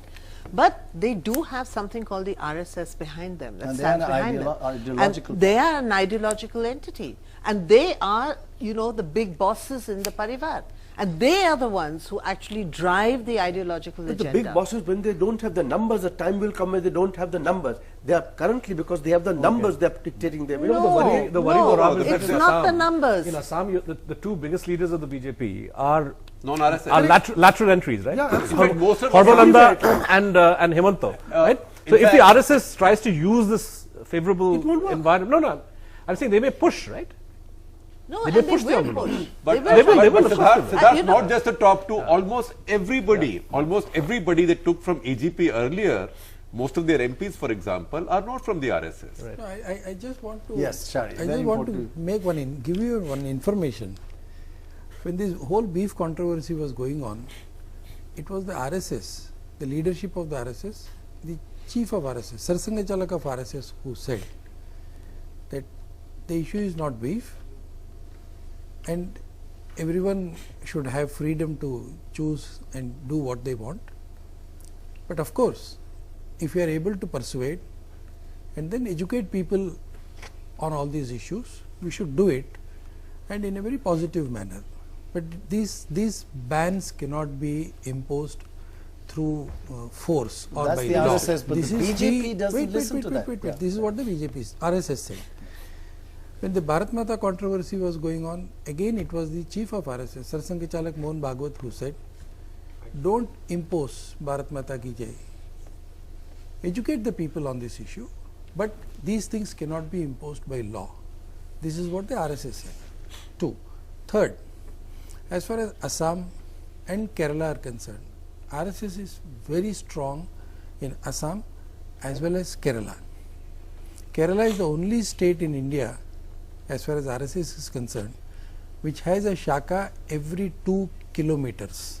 Every village in Kerala has a shaka. Yeah, in fact, I think the largest number of shakas are in Kerala. I will support that, and I will say the desert states, Assam and Kerala, and I know Assam better, where RSS has always been enormously more powerful and more present than the BJP. Because RSS has many other issues there, the issues of conversions of tribals. Arunachal, most people don't realize, has an old Indigenous Faiths Preservation Act which bans conversion to any faith. So RSS has been very active in these areas. In fact, Mr. Krishna Gopal, who's now leading light, has spent all his life in the Northeast. Krishna Gopal, who is he spent all his life in the Northeast. He was there in Northeast. Okay, I do want to now move on to another issue. Go across to Tamil Nadu, because that's a whole different kind of election, and we've got Uma Sudhir there, who knows more about Tamil than all of us put together. Tamil Nadu. He's been not more than you. Sorry, not more than you. Siddharth, the two Tamil sitting here, they're offended. They're severely offended. They are northernized, Punjabified. So Uma, first, everybody we met said that she's not going to win this election. The opinion polls, exit polls said that she was not going to win. She fought it on her own. There's a yo-yo situation there. What really worked in your opinion? Did freebies work? Because I found a lot of women there were very happy with the freebies. Is that the key to her success, Jayalalitha's success? Is it a negative vote against corruption of the DMK? What are the real factors that cause this? All of us, Prannoy, can continue to be sniggering at the brand Amma. We sniggered at brand Amma all over the country. People talk about Amma canteens, Amma brands of different kinds. But people seem to have appreciated that. The mixer grinders were a big hit with the people. The milk cows that she offered. Several of those welfare schemes, as they prefer to call it, we call them freebies. They call them the welfare measures. In fact, many of them explained that that was a big factor. Of course, Jayalalithaa retained the vote share that she had the last time, and to the DMK's credit, it actually consolidated, was able to make new ground in this particular election, thanks perhaps to the groundwork that Mr. Stalin also has done in the last 1 year. But before I go into all of that, I must also show you the kind of committed cadre that Jayalalithaa continues to have. They have actually, all these people are waiting here. They have registered their names at this counter, hoping that Amma will actually call them in. And you can see this. This is absolutely what defines the AIADMK, the two leaves and MGR on the one side. This is one state where people will still tell you they are voting not because of any policies, not because of any manifestos. They are voting because they want to vote for the two-leaf symbol. That's a very, very big issue. The other thing that you can see somebody, this is Mr. Success Sundar, who carries himself like this. He is like a walking, talking advertisement for the schemes of Amma. And this man here, I must show you, he is Jalal, and he carries Amma on one side. This is the two leaves on one side. Ninga ipdi thirumanga konjam. and this is MGR on the other. This perhaps defines in many senses what MGR is about. This is somebody who works as a security person, but so committed to the party that he will come there, and they are all very, very committed, wanting to meet Amma even at this time of the night, and they have been waiting along with us all these hours. So the bureaucracy, in a sense, I've been speaking to several of them, say they are talking about the fact that they do believe that right now, the many opposition party leaders also talking about this. Mr. Stalin, in fact, made a mention of this, that now they are going to be a much, much stronger opposition party. Already, of course, Mr. Dayanidhi Maran as well as Mr. Stalin, again talking about asking for a CBI inquiry. The DMK, in fact, spoke about going to court on the violations that they are talking about. The big challenges for Amma going to be she certainly would want friendly relations with the BJP, not just because of the court case that's still there in the Supreme Court, but because fiscally it's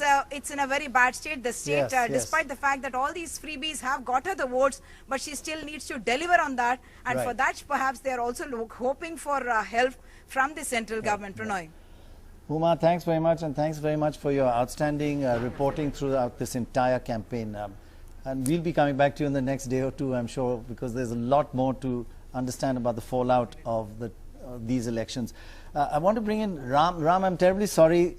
I wish you were here in the studio. Being out there makes it like, I mean, you could have participated much more if you were here. But I don't know if you've been listening to the discussion about that struck us as we went around all the states. This secular leader, these local state leaders who are very different kind of BJP leaders to the ones we meet in the north. How is this going to play out in the national stage? And is this federalism not only going to affect the party but overall politics in India? Now, we're not talking about the regional parties, are we? We're talking about the BJP. BJP on one front, because it's going to face a different kind of leader within its ranks, but also the rise of regional leaders. Are they going to form a third front? What are the implications of this election? It seems to be quite a major turning point, this election. Yes, on the second question, Prannoy, on second question, it is clear that regional parties are scoring big wins. They're scoring big. Exactly. Now, the BJP won the Lok Sabha election of 2014 on a base of 31% of the popular vote, which is the lowest that any party has scored that has won a majority of the Lok Sabha. That's clear. Of course, there are alliances and so on. That's different. But 31% is not very high historically speaking. And if you look at the trends in the elections, although the BJP has done well at the expense of the Congress in this round, no question about it, in terms of course, in Assam, they picked up some seats in West Bengal, and also in Kerala, it's gained a share. Not in Tamil Nadu, where it's only got, I looked up the figures of the ECI, 2.8% of the votes. Nothing to write home about. But so they made some gains, and it's the dominant party in the all India political system, but it is not a major player in many parts of India. So looking ahead, at least a combination of regional parties, federal front or whatever, has a sporting chance of forming. I mean, they'll hope to make a move towards forming the next government. There will be many contradictions. The question of whether the Congress will be part of it is also going to come to the fore, and the left parties. I don't think the left can be part of it if Trinamool is there. Right. This is a real prospect. Let me just put that prospect to another man of the match or person of the match, Derek O'Brien, who joins us, who himself, I think, is a little shocked by the extent of the victory. Many congratulations, Derek O'Brien. I don't know if you heard what Ram was saying. Are we seeing in this election the growth of a potential federal front? The Congress is kind of withering away. The BJP is growing. And what's the main alternative? Is is a leader like Mamata Banerjee, along with other federal leaders, likely to form a front and take on the BJP in the next election?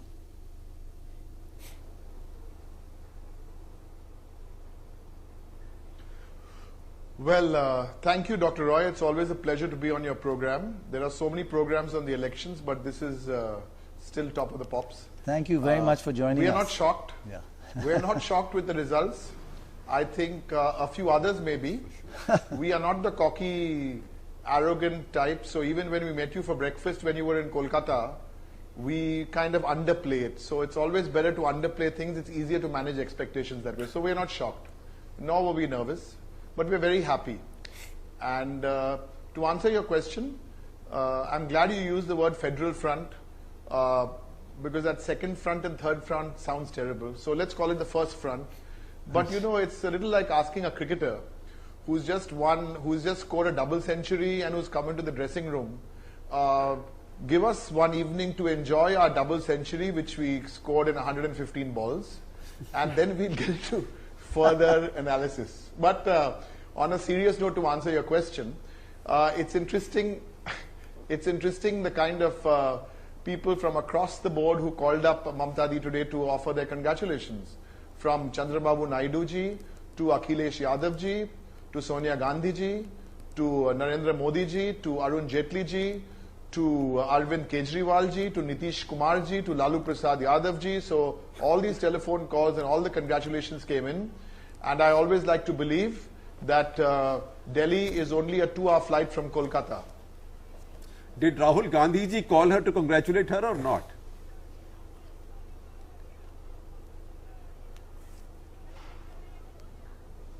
Who was that? Shekhar, you asking me a naughty question. No, because all the other Gs called her, so I'm just checking if Rahul ji also called her. Or Sonia ji. He said Sonia ji. He said Sonia. Did Rahul ji call her? No. What about the other Gs Sonia ji from called. South India? No, Rahul ji did not call. The two Gs. No. Yeah, the two J's. No. But you know, the communists also didn't call, but we wish the communists good luck and good health in whatever they do, because to look for communism now you have to go to Cuba or to North Korea, a little bit in Kerala, a little bit in Tripura, or to 2.5 universities in India. Frankly, Tripura's communism I'll take. I mean, if I have to take some communism, I'll take that happily. Okay, Derek O'Brien. No, we are going to Tripura next. Trinamool is going to Tripura next. One of the criticisms which is always denied by you and by Mr. Amit Mitra is that Bengal still is not really attracting investment from, let alone foreign investment, not even from outside the state, Indian investment. And you always give examples of Tata's coming in with 30,000 jobs, somebody with 20,000. But the reality is there is a kind of worry about, after Singur, about investing in Bengal. Is that going to change? And how are you going to change that? Because you need investment, you need jobs.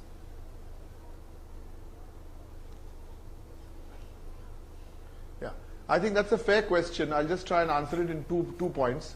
Firstly, I think, you know, we've just been in government for, this government actually was for 4 years, because last 6 months it was with the Election Commission.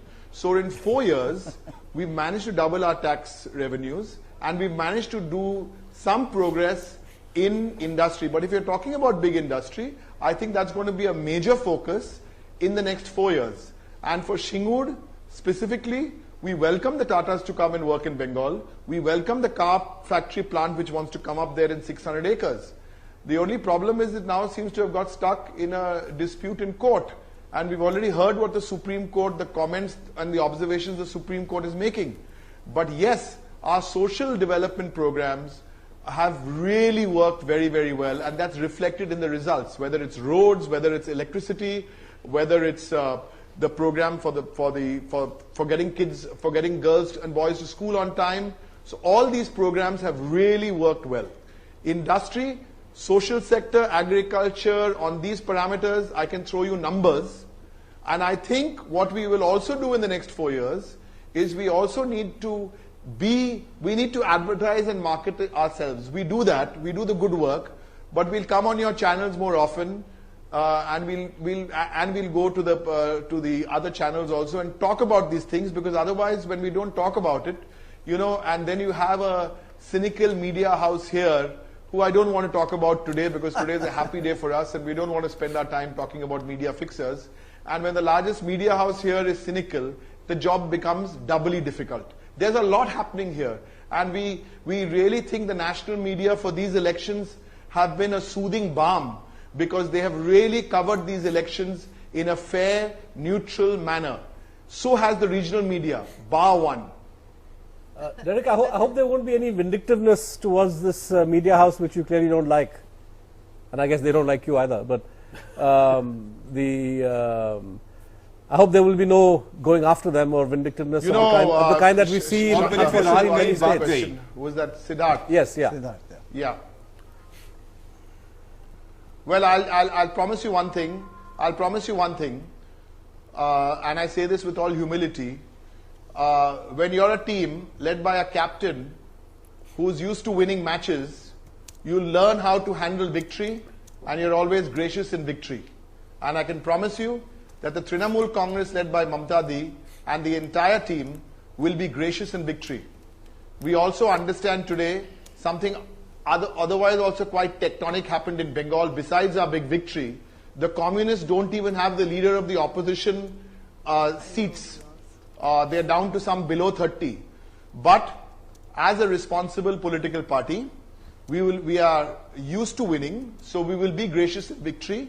And I just hope those others who have spread these canards in this smear campaign, I hope they learn from their mistakes. I hope they learn from their experience, and we all get together to get this positive story about Bengal across to Delhi, across to the rest of India, and across to the world, because there's a lot of good work happening here. I must say, Derek O'Brien, that I'm born and brought up in Calcutta and traveling there regularly, and Calcutta is looking good and better. Yeah. I'm not 100% sure I like everything blue and white. Any hope for more colors? Because the city traffic lights. The city is looking much better and cleaner. See what he's wearing, blue and white. Oh yeah. But Dr. Roy, on a lighter note, the media house that Derek was referring to. One sec, let him finish. Yeah. Watch the show. Go ahead, Derek O'Brien. Dr. Roy and Dorab and Shekhar came and did a show here on the banks of the Hooghly with the Howrah Bridge lit up from the background. Right. I mean, that, it made me feel so proud, because it did. Move away Manhattan Bridge, or move away the Golden Gate Bridge, or move away the Sydney Harbour Bridge. Absolutely. Howrah Bridge lit up on that NDTV show. Absolutely. Looked 11 out of 10. Thank you so much for showcasing our city so beautifully. Oh, it was wonderful. It was wonderful. Sorry, Manish, you wanted to say. No, I was just saying on a lighter note that the media house that Derek was referring to in the last election was their biggest supporter. So therefore, a lot of things do change in 5 years. Well, Derek O'Brien, many congratulations. I know you would have loved to have taken a holiday, but sorry, you've got to work twice as hard now. Thank you very much. He had his holiday. He was away in the He mountains. was away for a couple of days, yeah. No, because, at the end of all this, Dr. Roy, yes. at the end of all this, like that famous football coach said, winning is not everything. Winning is not everything. It's the only thing. It's the only thing, yeah. Lovely. Many congratulations. And doesn't apply to Indian football, but we'll take it. Right.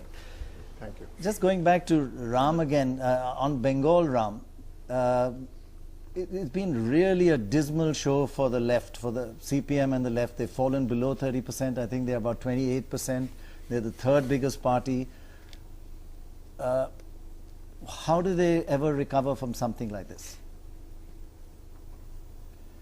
I think the decision the party there took was not in conformity with what the party had decided, the Central Committee had decided, and I think that for them, they'll have to look at it seriously, why they did it.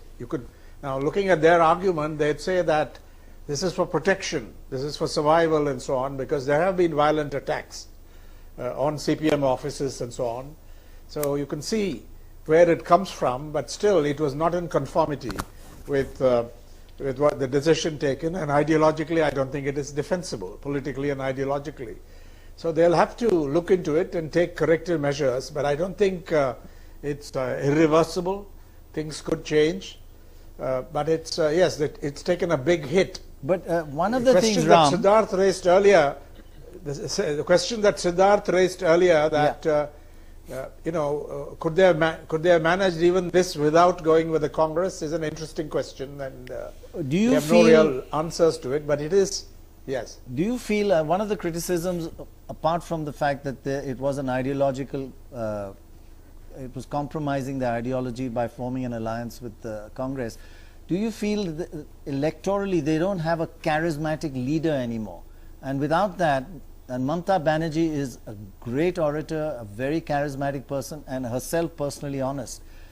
And the CPM, of course, is honest at the leadership, but they lack a charismatic leader. How do you ever win an election without that? Yeah, that's a question. Suryakant Mishra, I think, was a very good minister. Yeah. He understood issues there. Yes, he knew the agrarian question extremely well. Yes. Yes, Mamata Banerjee is charismatic. There's no question about it. And her cadres, I think, have really taken, you know, in many places have taken the law into their hands. There's no question about it. And you can say that, you know, earlier there was violence and so on, but it's no answer to the problems today. There have been some reports that CPM offices have been attacked and so on. I don't know how the national media have not reported it. But yes, that is an issue, that Mamata Banerjee is a big crowd puller.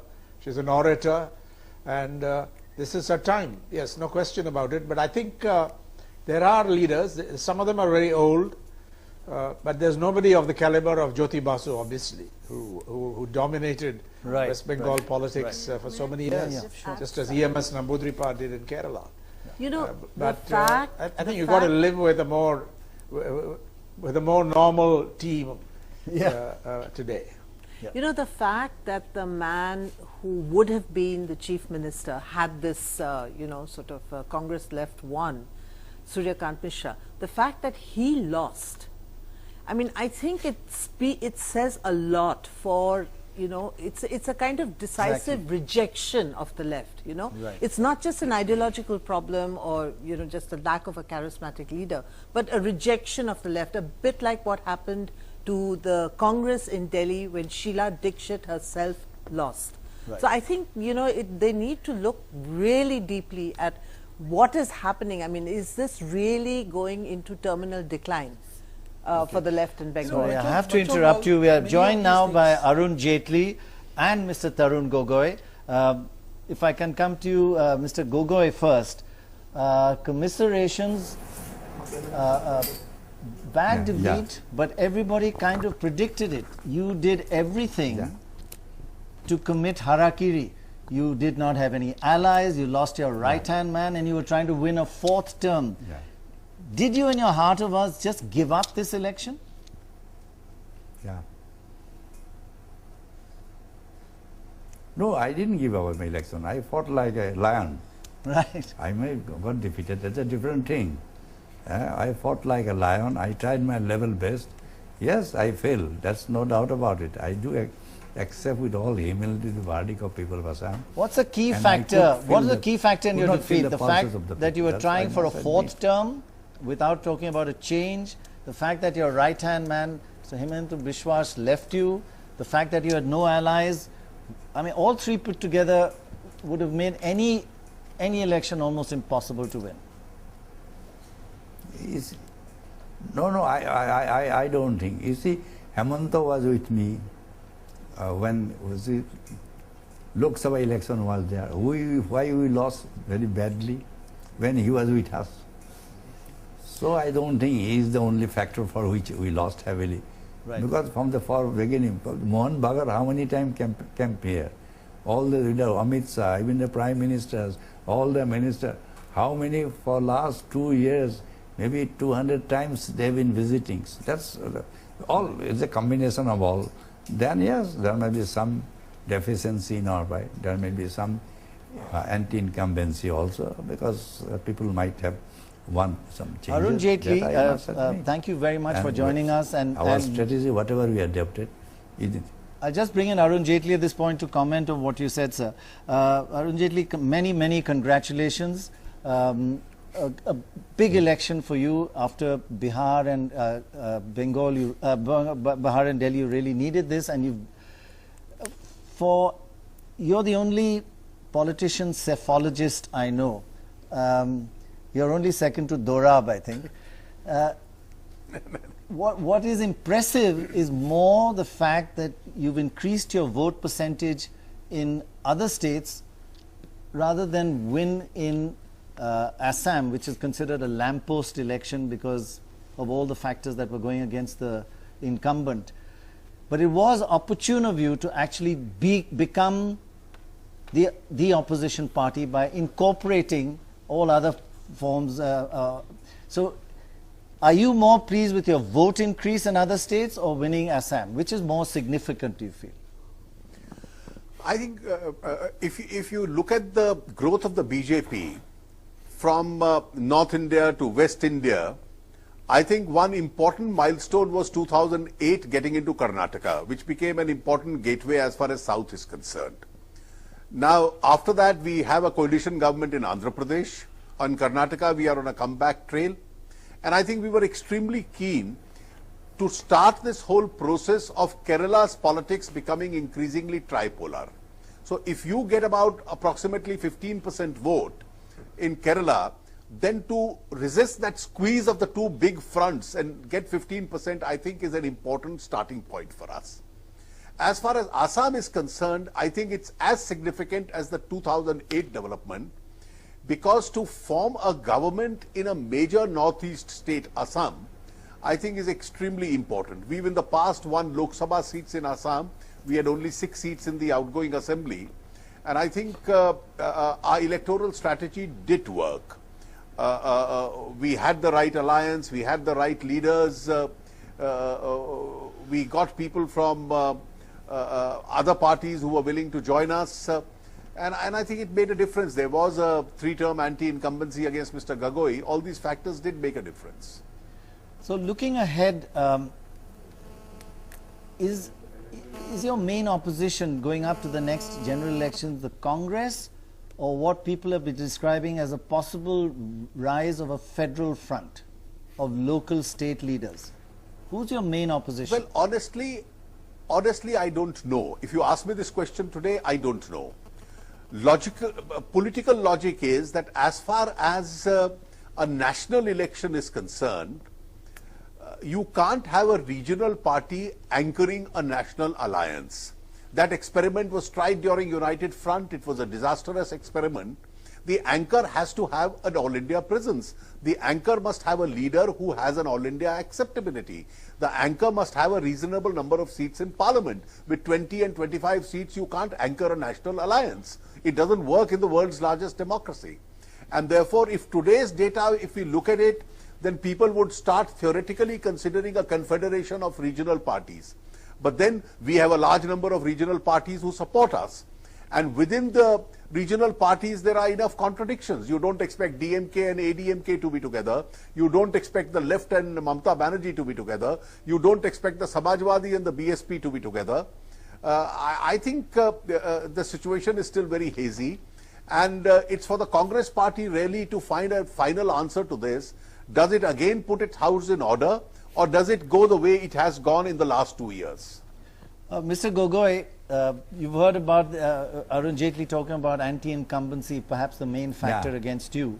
What are your plans now? Are you going to be back 5 years? You're still extremely popular in Assam. We've traveled all around your state, and people still love you, but they wanted a change. It was absolutely clear.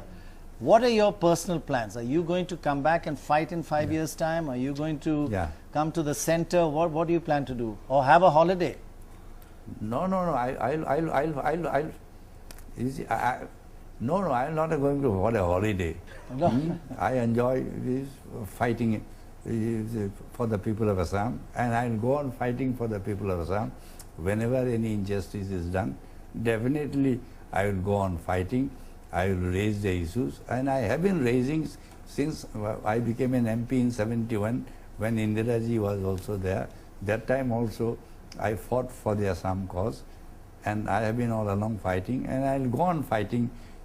So will you be Chief Minister 5 years from now? I don't think, I'm not considering myself that I'm... Will you be Chief Minister 5 years from now? No, I can't be. How could you be Chief Minister now? 5 years from now? No, I am not going. No, 5 years now will come back. You will see, according to me, even the next parliamentary election will do much better, we'll see. Because I know that this new government, the motley coalitions, I have my doubts. But I have got to still, today I have got to give a good luck to them. Whatever they promise, if they implement, yes, definitely I will salute them. Just one thing, do you have any advice for Rahul Gandhi?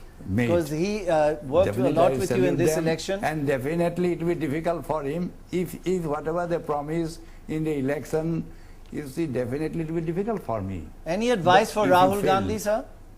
Definitely we'll get a chance to come back.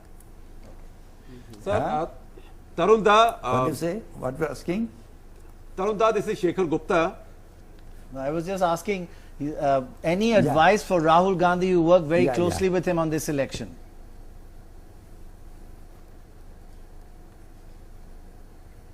No, what advice? I take the full responsibility. Rahul Gandhi or Sonia Gandhi has given me full authority, full independence. For last 15 years, I am grateful to them, all the Congress High Command. Anything you'd like to say to Mr. Jaitley? He is right there listening to you. Anything you'd like to say to Arun? Anything you'd like to say to Arun Jaitley, sir? No, definitely. Arun Jaitley, I'll be grateful to him if you restore my special status, whatever the benefits we have been getting. If the Arun Jaitley be kind enough to people of Assam, I'll be really grateful to him. Tarunda, this is Shekhar Gupta. I have a question for you. Your old friend and colleague Himanta Biswa Sharma gave a certain description of a meeting with Rahul Gandhi where you and CP Joshi were present, and this is where he says Rahul Gandhi got distracted with his dog, and then the dog started to eat biscuits from the table, which doesn't offend me personally, but can you confirm that this happened, this description is right? No, it didn't happen. That time also you asked me the same question in presence of Joshi, and I did get the same reply also. It was absolutely wrong. It was a serious discussion with him. It is never, oh yes, he loves dogs. I also love dogs. Nothing wrong with it. So Arun Jaitley is, you're listening on, and there's a smile on your face listening to this. I think obviously all of us admire Tarun Gogoi and the work he's done all these years. But I just wanted to, we've been discussing here about... He's done a lot for Assam. He's done a lot for Assam, and I think they're colleagues who respect each other. But Arun Jaitley, we've been discussing about a new angle to the BJP. When we travelled, we found that the leaders in these states, in Kerala, in Bengal, in Assam, the BJP leaders strongly call themselves secular, are strongly for eating beef, eating pork, do whatever you like, incorporate all religions, don't, you know, there's no question of conversion. It was like a very different voice to the North Indian BJP politician. How will the BJP handle this new voice, a secular BJP? Reconcile them. Reconcile them, yes. Well, I think these are it is not easy to reconcile habits which develop from state to state. For instance, in the northeast, in Goa, in Kerala, the attitudes are extremely different from what they could be probably in Madhya Pradesh itself, and therefore a lot of people really are constrained by the environment in which they function and the environment in which they grow. Yeah, but you are an ideological party, so what will you stand for? I heard Mr. Gogoi just saying it's not easy to reconcile. it is a new issue that you'll have to face, right, Mr. Arun Jaitley? I think these are issues which arise at given points of time, but these are not issues and which have an emotive kind of a reaction in some parts, in many parts of the country. But that may not be the situation in Northeast, and that's a reality everybody recognizes. Right, right. So when a chief minister of, or a senior leader of the BJP from Assam or from Kerala meets the chief minister of Haryana, that's some reconciliation you'll have to do. I think the Haryana gentleman is concerned with the environment in which he's grown up, which is very different from what happens in Kerala. So Arun, a question a question that exists right next door to your own home. Are you for renaming Akbar Road after Maharana Pratap, as one of your colleagues says? Well, I don't think this is any part of the government's agenda, and an individual may have stated this. He has, but that's not a part of the government's agenda at all. But so, he's a minister in your government. You know, you have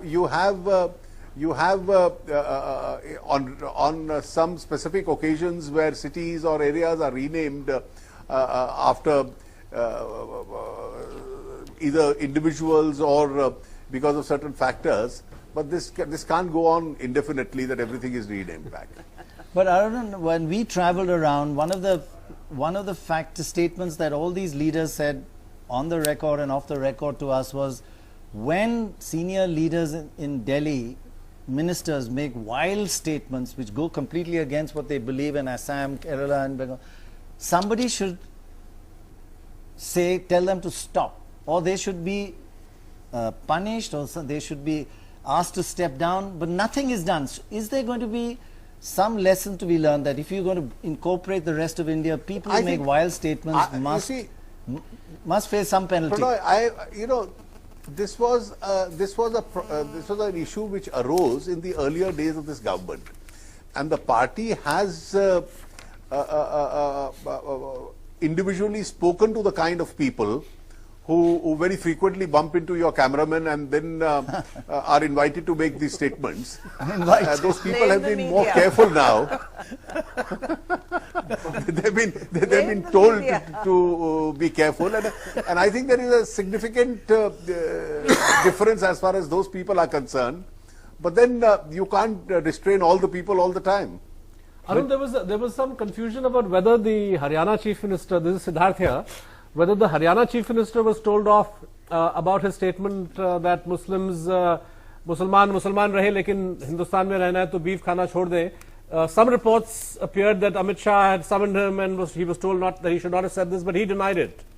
Well, I have not checked up with the party president, but I do understand from the newspapers that something of this kind did happen.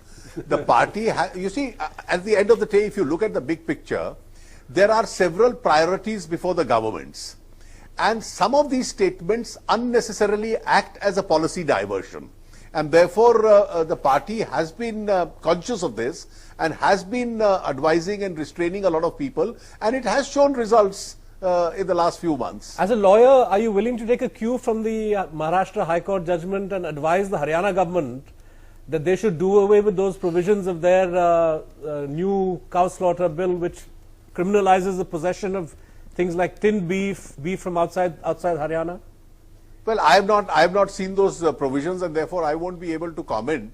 But let me tell you, this is a legal debate which has been on for a very long time, and you have a very large bench of the Supreme Court which has widened the scope of this issue. And therefore, you had you have it as a part of the Constituent Assembly debates. No, all slaughter, but not possession or eating. Also. Possession and eating isn't criminalized. That's the distinction which... Right. Well, that's what I just wanted to bring in... the Maharashtra High Court has pointed out, the Mumbai High Court has pointed out the distinction. Arun Jaitley, Mr. Gogoi is listening to you very intently. Would you like to say something to Mr. Gogoi? Yeah. Well, I think Mr. Gogoi is a very senior leader. He's one of the senior most chief ministers in the country. No, as you see, he did rule his state for 3 terms and provide them with a leadership. But then at the end of the day, you don't win all elections, you lose some. And that was the moment where he lost this election today. So Mr. Gogoi, Arun Jaitley is saying that you win some, lose some. And Mr. Gogoi says he'll be back. He said his party No, you see, I'll tell you, this is not the first time. Earlier also, I lost 2 elections also. 1 election very badly also. So I have my own experience. I have seen my Delhi national government, how Indiraji lost, how he came back. Again, I have seen the Rajiv's, how the downfall. I have seen, even Assam also, we are absolutely outclassed. So I have seen ups and downs is a part of my life. Right. Thank you very much, Mr. Gogoi, and we look forward to you fighting for the next 20 years as well. Thank you very much. Arun Jaitley, one more question I have, and then Vikram Chandra here will ask you much tougher questions than I am. I just wanted to ask you, with this opportunity, about the toxic trolls you're finding on social media now. It's really getting disgusting. It's out of hand. A lot of them claim support of your party, and I tell you, when I was traveling around Kerala and Tamil Nadu, people dislike those kind of trolls. It's a much more peaceful part of India, the south. So can't this be controlled, this kind of trolling? Well, I don't think a censorship of this sort is possible. I think if in a cooler environment we were to discuss the whole issue of irresponsible comments which are made at times on the social media, I think we have to learn to live with it. We have to learn to ignore them. We have to learn to digest them. We have to decide our own strategy. Because I think if you see the 2 recent judgments of the Supreme Court, one in the criminal defamation case and the one earlier before that on Section 66A, the Section 66A as a whole has been quashed. Now, as a lawyer, I feel that there were parts of 66A which were constitutional, there were parts which were unconstitutional. But I don't think the kind of environment that exists, even a debate on this is rationally possible without inviting some kind of a trolling on the social media itself. No, I think after you said that, you'll be trolled now. Arun, I have no problem with trolling. In fact, if I'm not trolled for 10 minutes, I feel unwanted. But having said that, don't you think a little disapproval of it from senior people in your party and government, sort of repeated disapproval, or some public statements that we don't approve of it, we don't like it. One, it will help. Some people may calm down. Second, it helps you distance yourselves. I think the party has nothing to do with this kind of an activity. This is individuals who do it, and I don't think most of these individuals are bound by the party discipline as such. You see, the party can constrain its activists, it can contain its elected members, it can constrain its spokespersons. No, I'm just asking for public disapproval of abuse by all sides, not just by your own party. Well, I think after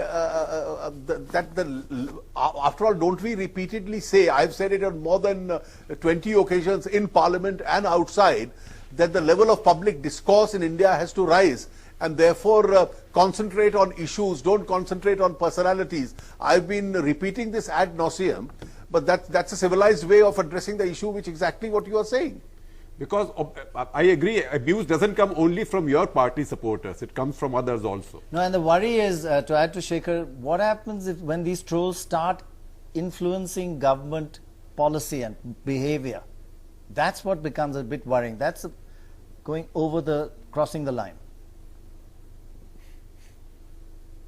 Well, I think a time will come where if this facility that technology has provided us is excessively misused, then its sharp edges would be lost. Its impact on society in an informed debate itself would be lost. if it remains a responsible medium, as any editorial page does, then perhaps its relevance in adding to the quality of that debate is there. Then people will listen to it or read those editorials with rapt attention. But if it's highly irresponsible, couched in foul language, then its relevance and impact itself will go down. Right. Arun Jaitley, thank you very much for joining us. I hope your impact on trolling, you do have an impact and it does stop, and the disapproval from your government of the trolls. He gets trolled. He gets trolled, and I hope none of your ministers get intimidated or have a fear factor for being trolled. We are all trolled, and nobody should have any fear of people who hide behind anonymity to make disgusting statements. But thank you very much for joining us.